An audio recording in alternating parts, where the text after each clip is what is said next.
Hello everyone, welcome. So let's start from where we left. Till now we have completed 6 chapters of this book.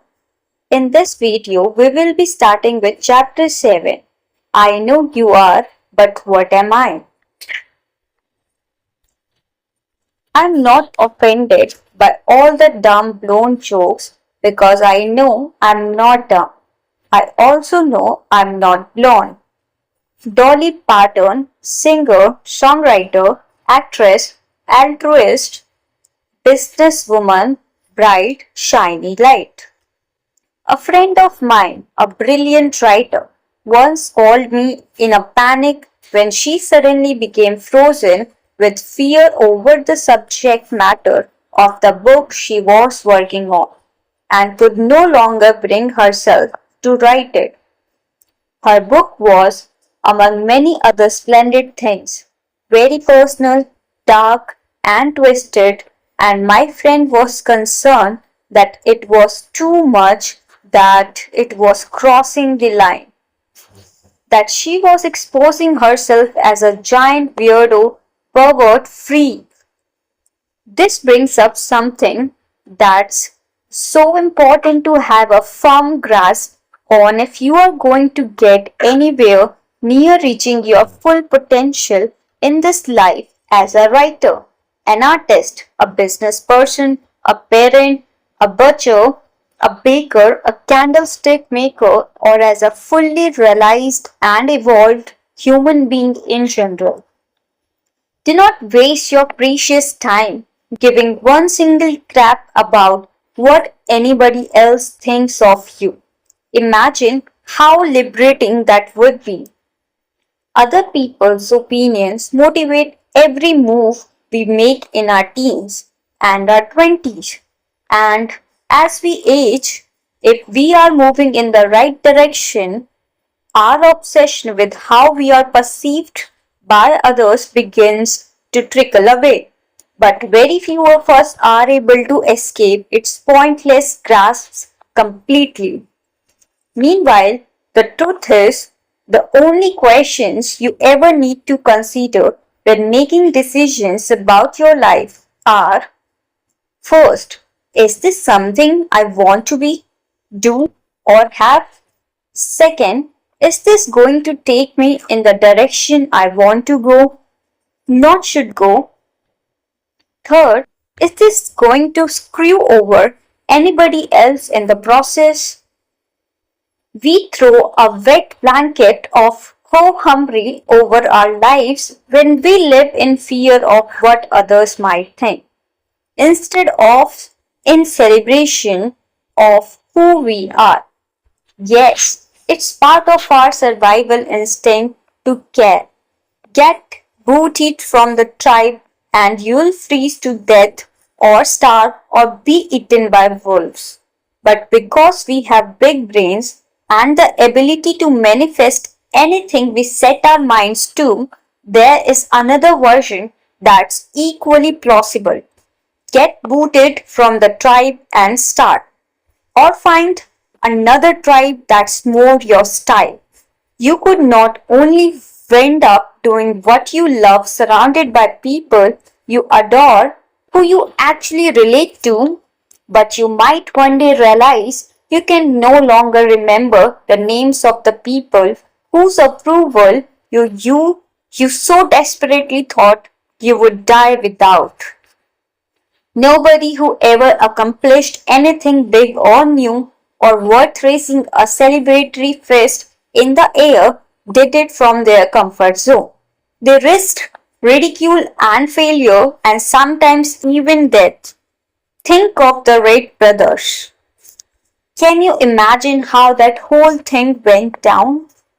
Margaret, did you hear about poor Suzanne? Ruth, Suzanne, right? Helen, such a disgrace. Poor thing. Ruth, what happened? Margaret, well, her sons. Helen, as if she hasn't suffered enough, birthing 2 boys as big as buffaloes, and now this. Margaret, seems her 2 sons. Helen, You gonna eat the rest of your tapioca pudding? Mind if I help myself? Ruth, tell me already, Margaret. Margaret, well, this is going to sound as crazy as it is, but Helen, now her sons think they can fly. Such a shame. Margaret, her sons think they can fly. Ruth, think they can fly. Margaret, yes, they think they can fly. They talk of nothing else. Helen, she just had the house painted too. They'll probably have to move out of town now. Once you step away from the herd and let your true self shine, you'll probably find yourself in front of the opinion firing squad, especially if what you want to do is extraordinary and outside of everyone's comfort zones, which is why so many people run screaming from the life they'd so love to live. Merely allowing yourself to be seen is a risk. I mean, look at how we treat celebrities. Their every move is picked apart and passed around and discussed and judged and photographed without makeup on. It's a wonder that only half of them spend time in rehab. You are responsible for what you say and do. You are not responsible for whether or not people freak out about it. Two people can walk out of the same movie. One person clinging to the walls, bloodshot and devastated, leaving a trail of tissues, more moved by this film than any other film in the history of cinema, while the other person goes marching up to the ticket counter and demands her money back because she thought it was the worst piece of garbage to ever be projected onto a screen. One movie, two very different experiences. Why? Because it's not about the movie, it's about the movie goers. What other people think about you has nothing to do with you and everything to do with them. The trick is to not only deny the criticism any power over you, but even more challenging, to not get caught up in the praise. There's something wrong with blushingly accepting a compliment. But if you find yourself always seeking outside approval that you are good enough or cool enough or talented enough or worthy enough, you are screwed. Because if you base your self-worth on what everyone else thinks of you, you hand all your power over to other people and become dependent on a source outside of yourself for validation. Then you wind up chasing after something you have no control over. And should that something suddenly place its focus somewhere else or change its mind and decide you are no longer very interesting, you end up with a full-blown identity crisis. All that matters is what's true for you, and if you can stay connected to that without straying, you will be a mighty superhero. Everything else is just other people's perception of reality, and that is none of your business. So, how can you truly not care what other people think and be your most powerful self? First, ask yourself why. Why are you about to say or do something? Is it to be liked? To put someone down because you feel insecure? To get someone back because they made a fat joke about your mother? Or is it coming from a place of strength and truth? Are you doing it because it will be fun? Because you feel called to do it? Because it will change someone else's life in a positive, more tear-free way? Pay attention to your motivations. Be honest. Practice coming from a place of integrity and you will be victorious. Second, always do your best. There's no faster way to fall prey to outside input than when you are feeling insecure. And there's no better way to feel insecure than knowing You half-assed something or don't really believe in what you are doing.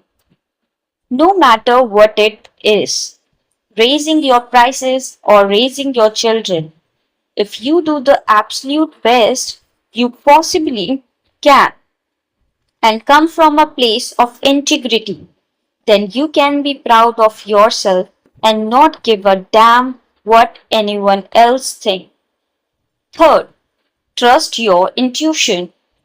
Birds use their intuition to navigate their way to breeding grounds halfway around the world. Deer and rabbits and other prey type beasts use their intuition to avoid running into predators. The average human, on the other hand, will take the advice of their drunk before noon neighbor across the street instead of doing what deep down we know is best. How many times have you thought in hindsight, I knew I should have listened to my gut? You have an incredible inner guidance tool that you can use whenever you need it. Tell everyone to shut up and go away. Get quiet, give yourself room to feel and think. You have all the answers inside of you. Practice sharpening your intuition. Take the time to strengthen your connection to source energy and trust that you know what's best for you. The more centered and tuned in you are, the mightier you will be. Look for more tips on how to do this later in this book. Fourth, find a temporary role model. Find a mentor or a hero or a role model. Get clear on why this person is impressive and inspiring to you. And when faced with a challenge that leaves you guessing how to react, ask yourself, what would my hero do? Not caring what others think is a muscle that can take some time to build up. So use this trick while you are still getting strong, and before you know it, you will be able to ditch your hero and start asking yourself, what would I do? Fifth, love yourself. No matter what anyone else thinks, important note about outside opinions, while you are unauthorized to base your self-worth on what other people think, it doesn't mean you should miss out on the opportunity to benefit from outside input altogether, especially input from those who know you well. There is such a thing as constructive criticism and constructive complimenting, but whether or not they are constructive depends on you. For example, if people have been telling you for years that you are a hothead, that they feel like they can't be open with you because the second you disagree with them, you blow up in their faces. Ask yourself, is this true? Be honest.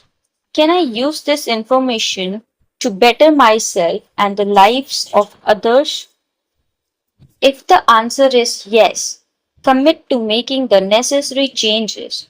If the answer is no, let it go. Same goes for compliments. If people constantly tell you you are a good listener, ask yourself, is this compliment true for me? Can I use this information to better myself and the lives of others?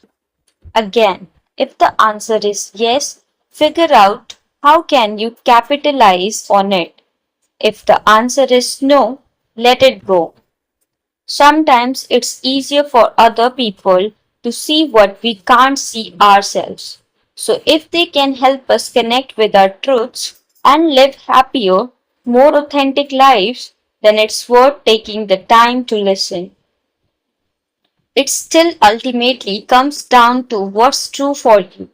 However, so the more connected to your inner truth you are, the easier it will be to use outside opinions to your advantage rather than let them rule your life.